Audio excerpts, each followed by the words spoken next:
I am Pam Mann, and I want to share with you some thoughts that I wrote in 2007, but it could have been yesterday. See what you think. It's titled One Nation Under Siege. Generations who lived during World Wars I and II are quickly fading into history. Those were desperate and challenging times. Pennies were pinched, gas rationed, and coupons were required for buying everyday necessities. They are all but faded memories of many of our old folks. It was a time when Americans willingly made sacrifices when they had little else in the way of material goods. They were rich in spirit and had an abundance of patriotism. The wars fought on foreign soil in those dark days of uncertainty affected everyone, but the hard times brought unity in the country. It seemed a time when everyone pulled together to help each other. Brave young men went off to fight, and many gave their lives to protect our sovereignty. Women hung up their aprons, donned slacks for the first time, and worked in factories building warplanes. Many young boys lied about their age so they could join in the fight to keep our freedom.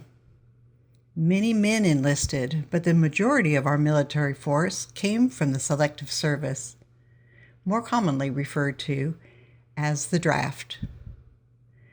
There were no 24-hour news cycles blasting static from the old Philco radio, belaboring breaking news of young Americans protesting in the streets by the thousands, burning the American flag, or running off to Canada and Mexico to dodge the draft.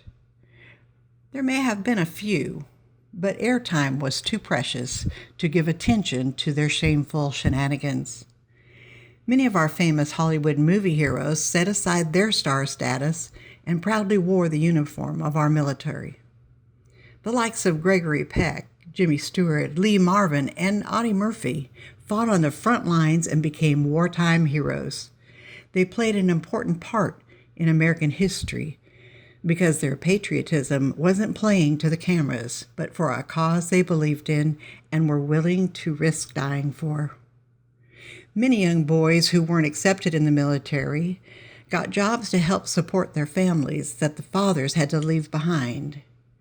They didn't hold protest rallies denouncing our government or rub elbows with the enemy on their turf during wartime or trash the government while on foreign soil.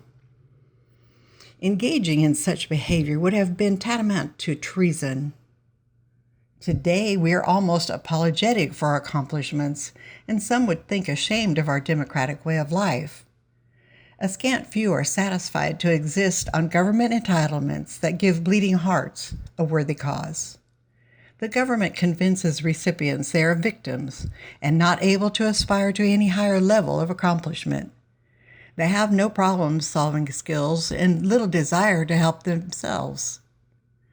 The government continues to enable them by defining them as helpless victims. Instead of expecting the best of them, the enablers expect nothing, except maybe their vote. With subtleness, we are shepherded like sheep into a philosophy of political correctness that chips away at our core values.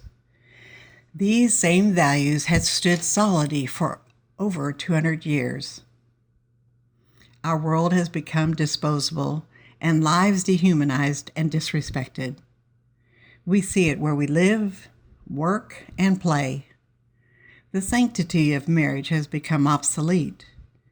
We're not even able to agree on the definition of marriage. Families, as we once understood the definition, are melting into oblivion. A child now goes to school and shyly announces that she has two mommies. We cannot have children such as this feeling different, so we write books about all the diverse combinations of families that are possible and mandate that the schools expand curriculum to include these lifestyles. Where are the adults? Who are the family decision makers, the family protectors, and the ones who are supposed to instill moral values in their children? What happened to taking responsibility? Has this become the new norm? It seems we have catapulted back to the 60s when the motto was, "If it feels good, do it." Back then, everybody pretty much did his or her own thing and were considered free spirits.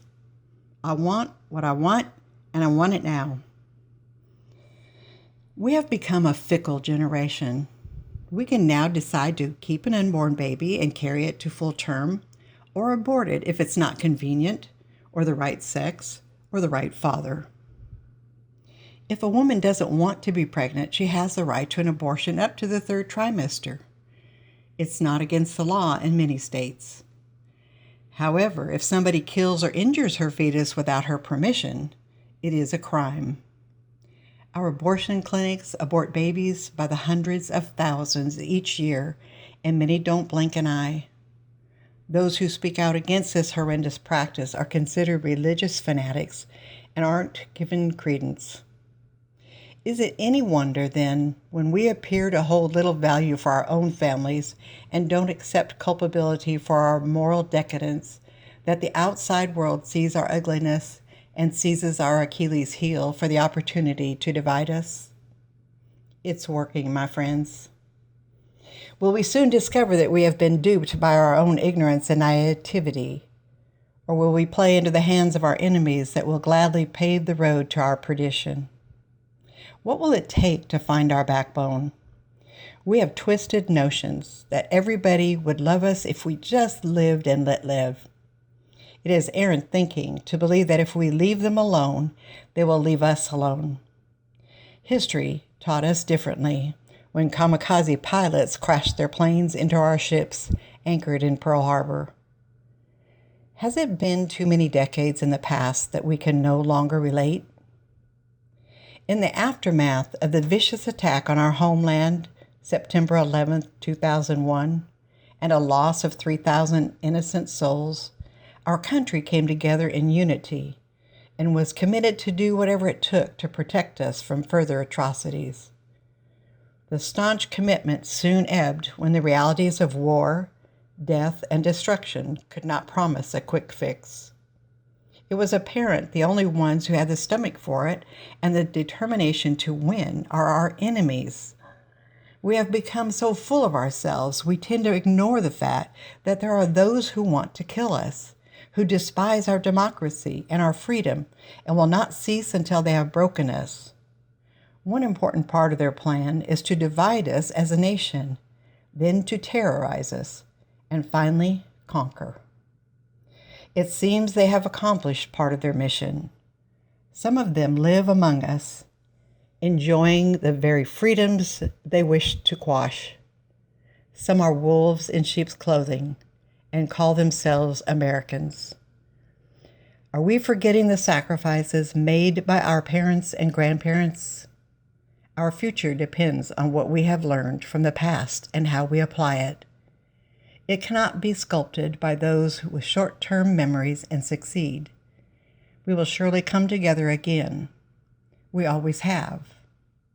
But why are we waiting for tragedy to strike again? Thank you for listening. I hope this gives you pause for thought. Until next time, I'll see you later.